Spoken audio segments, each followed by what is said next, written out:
Na Bíblia, as ideias de céu e terra são formas de falar do espaço de Deus e do nosso espaço. Entendo o nosso espaço. Nós vivemos aqui, tem árvores, rios, montanhas, mas minha compreensão do espaço de Deus é um pouco confusa. O que temos na Bíblia são imagens que tentam nos ajudar a entender o espaço de Deus, que é inconcebível para nós. Então esses são dois tipos muito diferentes de espaços. Sim, eles têm naturezas diferentes. Mas olha que interessante. Na Bíblia, eles nem sempre são espaços separados. Pense no céu e na terra como dimensões diferentes que podem se sobrepor exatamente no mesmo espaço. A gente fala em ir para o céu depois de morrer, mas essa ideia de céu e terra se sobrepondo, a gente não fala muito sobre isso. O que é meio doido, porque a união do céu e da terra é o tema central da história da Bíblia. Como estavam totalmente juntos, depois foram separados, e como Deus está unindo os dois de novo. Então vamos voltar para o início, quando céu e terra estavam totalmente sobrepostos. Sim, disso que trata a descrição do Jardim do Éden na Bíblia. O lugar onde Deus e a humanidade viviam juntos perfeitamente, sem separação. Os humanos são parceiros de Deus para construir um mundo lindo e próspero. Mas a gente preferiu fazer tudo de um jeito diferente. A gente quis que Deus saísse de cena para a gente criar um mundo separado dele. Agora temos dois espaços. E a Bíblia usa vários tipos de palavras e frases quando se refere a esses espaços, para deixar a diferença bem clara. Você disse que esses espaços podem se sobrepor. Explica isso. Aqui temos que falar de templos. Porque no mundo bíblico você experimenta a presença de Deus indo a um templo. É ali que o céu e a terra se sobrepõem. E existem dois tipos de templos na Bíblia. Tem o tabernáculo, que é uma tenda que foi construída por Moisés, e o outro, que era um edifício enorme feito por Salomão. E eles foram decorados com árvores frutíferas, flores, imagens de anjos, muito ouro e coisas de valor. Foram projetados para fazer você sentir como se estivesse voltando ao jardim. E no centro do templo, tinha um lugar chamado Santo dos Santos, que era o ponto de acesso à presença de Deus. Agora podemos estar de novo com Deus. Mas espera, o templo também cria um problema. O espaço de Deus é cheio da presença dele, de bondade, justiça e beleza.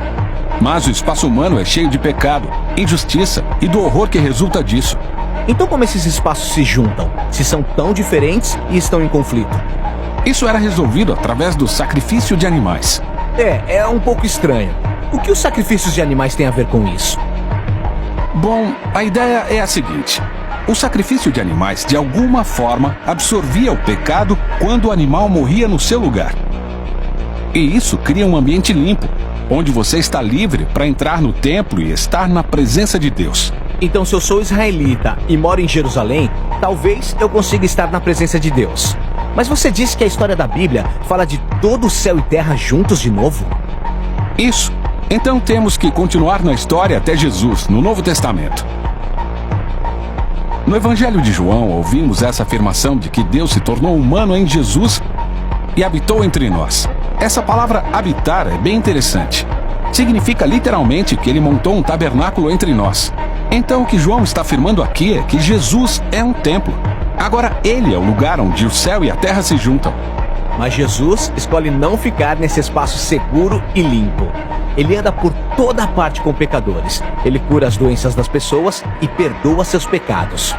Basicamente, ele está criando pequenos espaços de céu, onde as pessoas podem estar na presença de Deus. Mas está fazendo isso no meio do mundo de pecado e morte. E ele continua anunciando que o reino do céu está próximo. Ele até disse para seus seguidores orarem sempre para que o reino de Deus venha e que sua vontade seja feita aqui na terra, como é no céu. Mas muitas pessoas se sentem ameaçadas por Jesus e o matam, o que parece estragar todo esse plano de juntar o céu e a terra. Precisamos voltar a uma cena que vem antes na história de Jesus, em que João Batista o viu e disse: "Vejam, é o Cordeiro de Deus que tira o pecado do mundo." Então, Jesus não é apenas o templo. Ele também é o sacrifício do templo. Exato. Então a cruz agora é o lugar onde Jesus absorve o pecado para criar um espaço limpo, que não é limitado como os sacrifícios de animais. O sacrifício de Jesus tem poder para continuar se espalhando e reunindo o céu e a terra cada vez mais. Tudo isso é ótimo, mas tem uma pergunta na minha cabeça. O que acontece quando eu morro? Eu vou voar até o espaço de Deus para ficar com Jesus? Algumas vezes no Novo Testamento aprendemos que os cristãos estarão no céu com Jesus depois da morte. Mas esse não é o foco da história da Bíblia.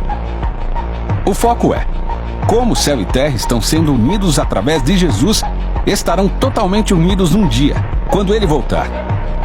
No livro do Apocalipse, temos essa imagem linda do Jardim do Éden, agora na forma de uma cidade, chegando para acabar com o pecado e a morte, redimindo toda a história humana em uma criação renovada. E o espaço de Deus e o espaço humano totalmente juntos. Mais uma vez,